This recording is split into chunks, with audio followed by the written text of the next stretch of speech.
उत्तर प्रदेश की सियासत में जोरदार हलचल मची है। एक तरफ समाजवादी पार्टी और कांग्रेस के बीच उठापटक के संकेत मिल रहे हैं, तो वहीं दूसरी तरफ अखिलेश यादव और लोकसभा चुनाव में जीत का समीकरण तलाशने की कोशिश करते दिख रहे हैं। इस क्रम में एक बड़ा राजनीतिक घटनाक्रम आकार लेता दिख रहा है। समाजवादी पार्टी और रघुराज प्रताप सिंह उर्फ राजा भैया की पार्टी जनसत्ता दल लोकतांत्रिक के बीच गठबंधन की खबरें आ रही हैं। मीडिया रिपोर्ट्स के मुताबिक समाजवादी पार्टी राजा भैया की पार्टी को 5 सीटें ऑफर कर सकती है। यूपी चुनाव 2022 में राजा भैया ने प्रतापगढ़ की 2 सीटों पर जीत दर्ज कर खुद को कांग्रेस के समक्ष ला दिया था। दरअसल यूपी चुनाव 2022 में कांग्रेस को 2 और बहुजन समाज पार्टी को महज 1 सीट पर जीत हासिल हुई थी।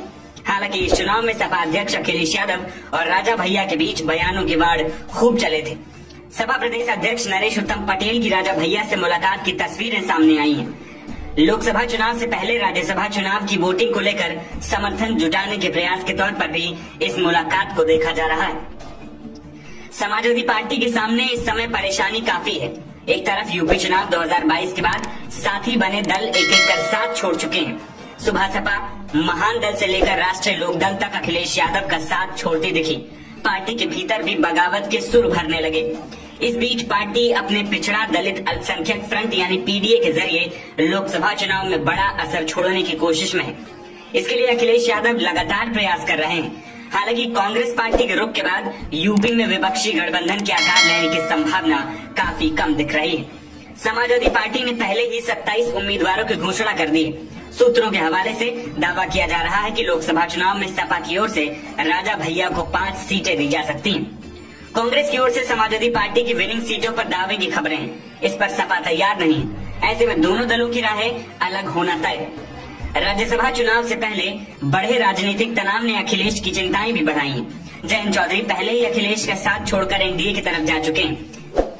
इस प्रकार की स्थिति में समाजवादी पार्टी अब एक बड़े चेहरे को साथ जोड़ने की कोशिश करती दिख रही है। राजा भैया इसमें मुफीद नजर आते हैं। राजा भैया और मुलायम सिंह यादव के संबंध काफी पुराने हैं। दोनों ने लंबे समय तक एक साथ राजनीति की। मुलायम सिंह यादव के बीमार होने के बाद राजा भैया लगातार उनसे मुलाकात करते रहे। हालांकि अखिलेश यादव के साथ उनके संबंध कभी भी मधुर नहीं रहे। यूपी चुनाव 2022 के चुनाव के दौरान कुंडा की जनसभा में अखिलेश यादव ने उन पर जमकर हमला बोला था। कुंडा की कुंडी लगाने तक की बात कही थी। उस समय राजा भैया ने जवाबी हमला करते हुए कहा था कि किसी में इतनी हिम्मत नहीं कि कुंडा में हमारी कुंडी लगा दे। हालांकि अब दोनों दलों के बीच तनाव कम होता दिख रहा है। वैसे राजा भैया की पार्टी के 2 विधायकों पर अखिलेश की नजर है। राज्यसभा चुनाव में अगर ये विधायक उनके तीसरे उम्मीदवार को वोट करें तो इसका असर उनकी जीत के समीकरण पर पड़ सकता है।